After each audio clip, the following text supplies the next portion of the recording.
Hello everyone. So this is part 2 of the lesson 1 of history tracing changes in the medieval period.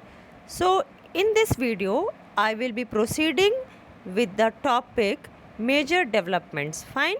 So in this topic major developments we are going to study and understand who were the rulers who ruled during that medieval period. Fine. So I have said that medieval period has been divided into two parts, that is early medieval period and the late medieval period. So early medieval period was ruled by Hindu rajas, and the late medieval period, actually the Mughal rulers, they migrated towards India and they started ruling India.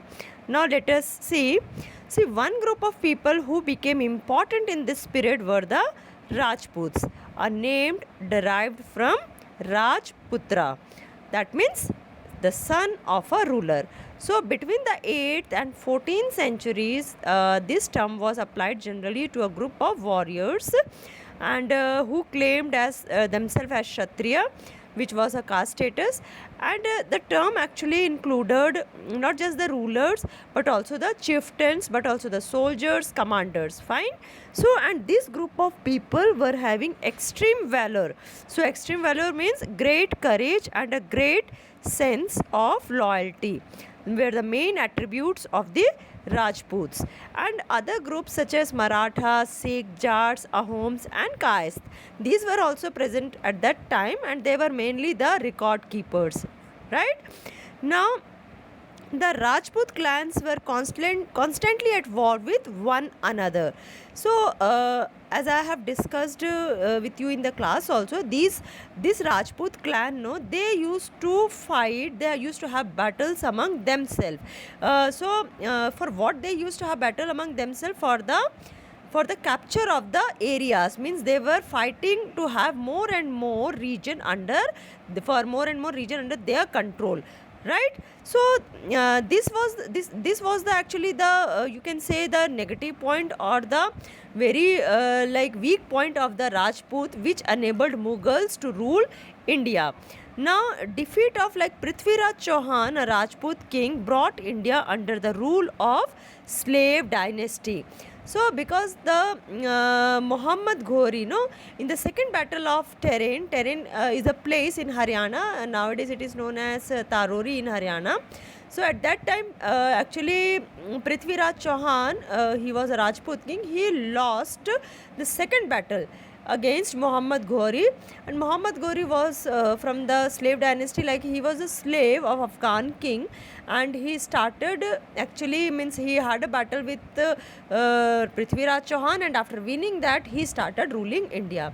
So after the fall of the slave dynasty, the Khiljis, the Tughlaqs, the Sayyid and the Lodhis came to power. So the last Lodhi ruler, Ibrahim Lodhi, was killed by Babur in the first battle of Panipat, right? Now Delhi had a new ruler, and it was Babur, who laid the foundation of the Mughal Empire in India.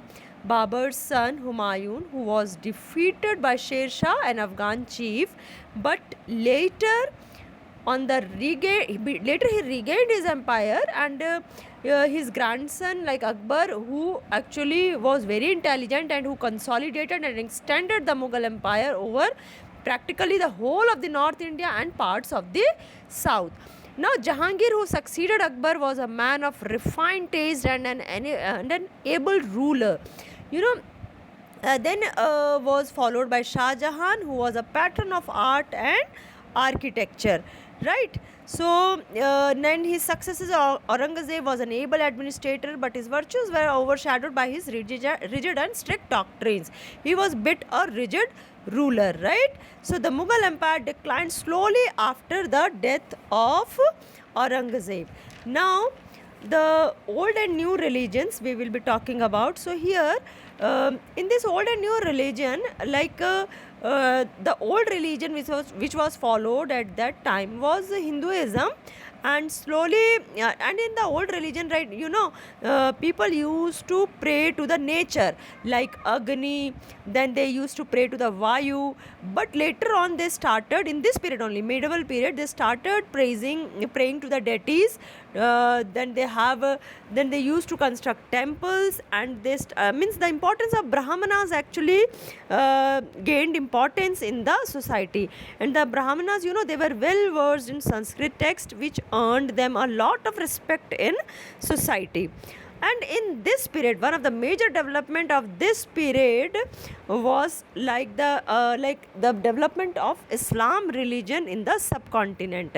And because now the Islam was in India, when Mughal started ruling India, Islam was introduced in India, and it accepted the sovereignty of one God, that was Allah, right? Now the next topic is sources. So from where do we come to know about all the histories? You know, through some sources only we are getting knowledge and idea and about the information that these things took place at that time, right? So from where do we get all these knowledge? We get through some sources. So what are those sources? So these sources are divided into two parts, that is archaeological sources and literary sources. So archaeological sources basically is the scientific study of like remains of past human life. So remains, like you can even say the materials which were used by the at that period by the people. So now the remains are there. So with that actually we come to the conclusion that, oh, the people at that time used to like they use such kind of coins. These were the monuments which were built at that time. So these are the examples of archaeological sources: monuments, coins, and seals, right? So you can see here archaeological sources. One example I have taken: inscriptions, that is of coin. So it is inscripted like Urdu, in Urdu, that it is inscripted in this coin. So in this way, like you can have an idea that during the Mughal rules this type of coins were introduced. And there are many ways we get the information. Like for example, it is given in your book, several Tamil inscriptions of the medieval period show the existence of a social system that was opposed to the caste system based on Brahmanical ideologies and principles. Fine. Now there are monuments also. You can see a monument. This is a red fort, and there are tombs, Taj Mahal, and mosque and temples. That all these things provide us a lot of information about that period. And a very famous temple, Brihadeshwara temple at Tanjore, the Jain temple at Mount Abu, Taj Mahal, red fort. I'm showing you red fort in this picture also. These are all the examples of medieval architecture, right? So now we will come to the next topic, that is paintings. It also comes under archaeological sources. So in the medieval period, two kinds of paintings emerged, and they were mural and the miniature, right? So what is mural painting? Mural paintings are the painting which are directly drawn or painted on the walls, right? And miniature is like the small model, or you can say the replica, right?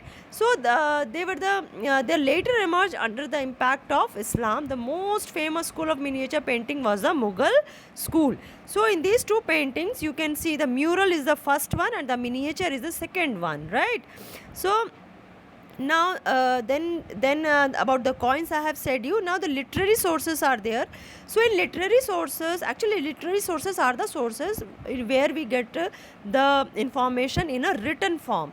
So the most important literary sources are the autobiographies, biographies, chronicles, and travelogues, right?